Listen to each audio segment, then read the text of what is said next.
Hello, Meg Miller, an Adult Services Librarian here at Pflugerville Public Library, bringing you another laser cutter crafts video. For this month, the material I chose was wood again, and we are going to make these awesome silhouette bud vases.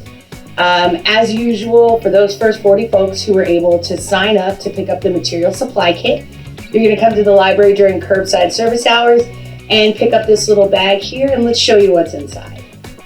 So we have 3 different sets of laser cut wood pieces for the bud vases. They are packaged individually because the pieces will match the tops and bottoms, so we make sure you have the right ones together. Additionally, because these are bud vases, you have 3 of the little test tube. If you do eventually put fresh flowers in here, these will be great to put water in so that they last a little longer. They're also really great to just kind of hold the faux flowers that we have provided 2 of for you. Yellow rose of Texas and then the little pink rose. We had some leftovers that I made use of and then had to get a couple of extras to fill out all the kits. Because this is wood and this is untreated wood, we had some leftover wipe-on stain that we used for a previous craft, so I've provided a little bit of that if you'd like to give your bud vases a slightly darker wood grain. And for that, there is a pair of gloves and a t-shirt rag inside the bag that you can use when we get to that step. And the last little piece you'll find down in your bag is a small little piece of sandpaper, and it is 100 grain so that we can smooth out the edges of the woodcut pieces and make sure that everything fits together perfectly. So, as usual, let's take a look at the laser cutting through the wood. For this month's project, using wood, we generally buy a Baltic birch plywood. It's 3mm or 1/8 of an inch. These 12 by 12 sheets allowed me to put 3 different bud vase designs on. The original file that I had for these vases actually has 6 or 7 different silhouettes that I could have chosen from, but I wanted to make sure I could fit on one single sheet of plywood and that we would have several options for you to work with. For this project, I am using the laser at 50% speed and using 95% power and needing to run across it 2, or as you see in this video with the older laser, 3 times to make sure that we're cutting all the way through the wood. Alright, so we've got all of our kit materials out and we're ready to put our bud vases together. So I'm just going to snag one and pull it out of the bag. 4 pieces, 2 side pieces for the silhouette, and then a top and a bottom. Hopefully you'll be pretty quickly able to figure out that the bottom one is the larger circle and the top one is the smaller circle. So if you like the natural wood with the kind of darker burned edge, you can always just go ahead and put these together. They'll stay pretty well without glue. If you've got a little bit of glue and you'd like to use it, you're more than welcome to. So I'm just going to put one side in one, and this is a vase shape with the larger portion towards the bottom. You don't want to get that mixed up and put it upside down because your top won't put together very well. So make sure I put that in correctly. So now I've got my vase shape there, and I'll be able to put my top piece on. You do want to be careful as you're putting your pieces on. The wood is only 1/8 of an inch thick, so you want to be sure you don't push too hard to break the pieces. Although they should go back together with some wood glue or Elmer's glue if you have some. And if part of it doesn't quite fit in as well as you'd like, that's what the sandpaper will be for. But that one snapped together pretty perfectly. So really the only other construction piece for this is our little flower test tubes here. Now if you were using fresh flowers, you could put a little bit of water in there to put your flowers in. For us, we've got some faux flowers and those don't need anything. So they just come right in, and we've got our finished bud vase. Now, if you're interested in making them a little bit extra or adding a little bit of color, as I said, we provided the wipeable stain on that you can be able to make them kind of a darker brown. I believe it's even called pecan, which of course I had to get because, you know, Pflugerville, one of our main streets is pecan. So for this one, I am going to go ahead and sand it down some and then put the wipeable stain on so we can see how that looks. You will have possibly some little edges that might need to be sanded down either way if you decide to paint or not. You can almost tell right about there, it's got a little bit where the laser didn't quite cut through.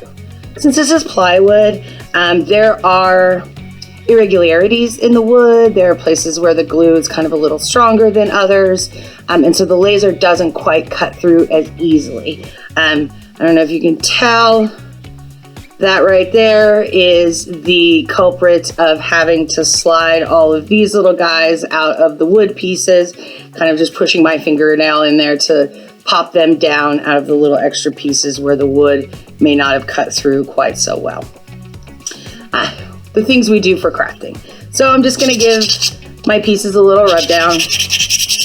You'll also be able to use the sandpaper if your ends don't quite fit into the squares.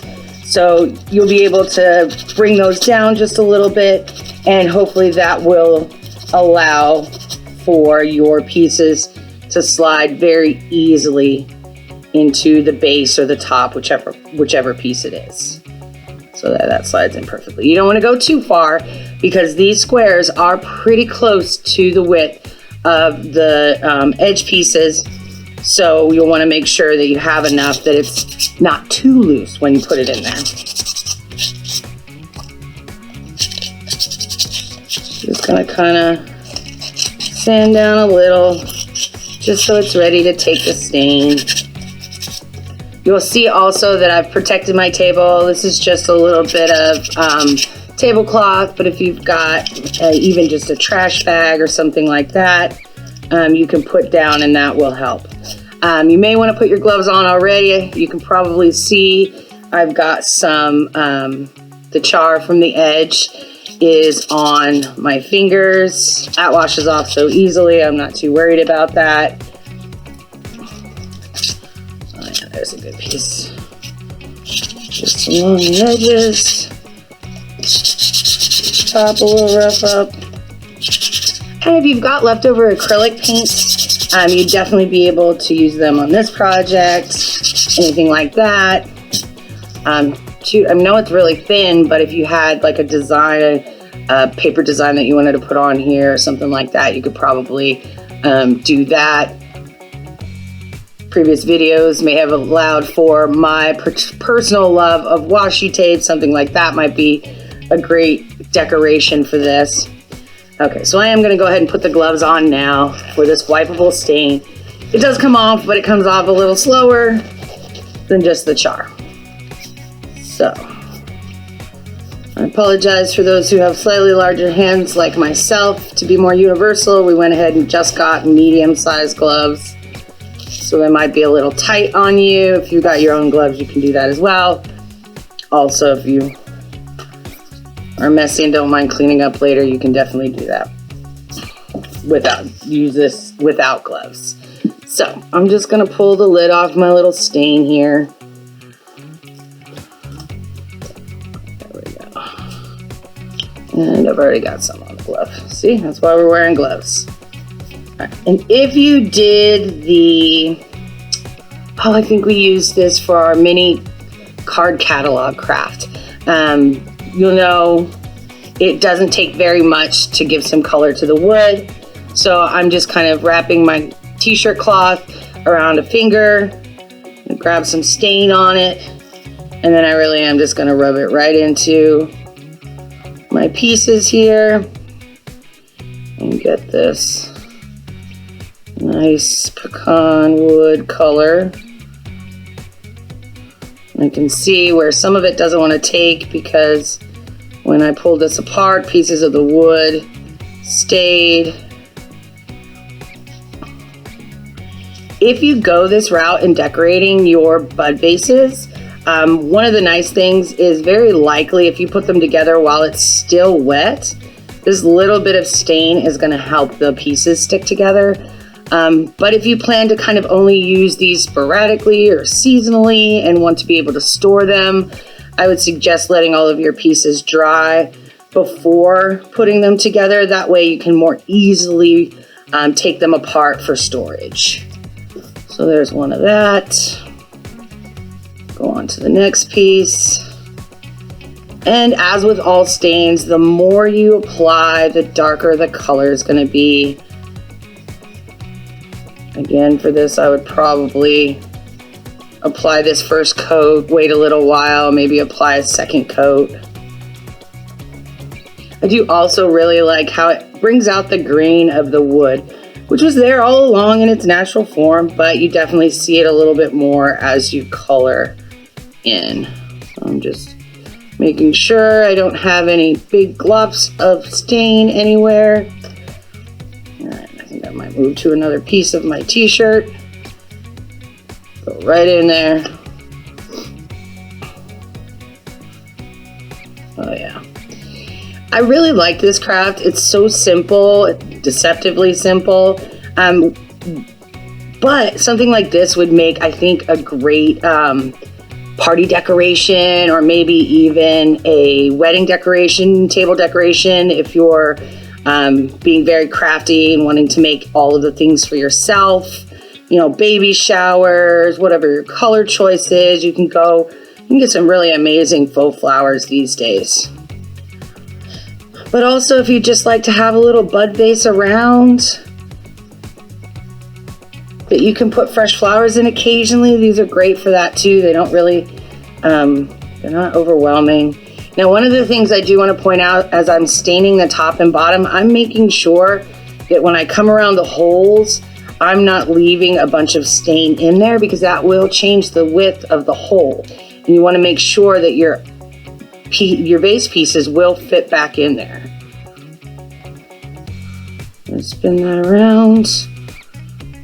So with that glopping, you want to make sure you don't have any in the holes. Oh, that looks awesome. So again, as I said, I would probably let this dry a little bit, add another coat just to really give it that darker, nice pecan wood hue. Oh, this is really nice. Going back across, rubbing it to make sure I don't have any spots where the stain is just kind of sitting.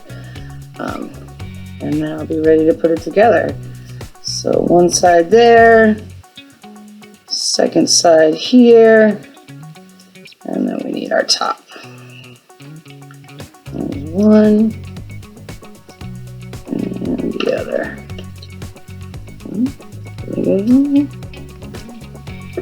This one needs to be the other direction. Again, as I said, and just make sure you're double checking. You can flip the pieces over and see if they fit in there better one direction or the other. And they do on this one.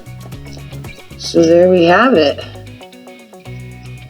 One stain. There's an example of the unstained. It's a little brighter. Again, like I said, you can use paints or anything else you might be interested in. So we hope you enjoyed this laser cutter craft and perhaps got some ideas for your own projects. Thanks for watching.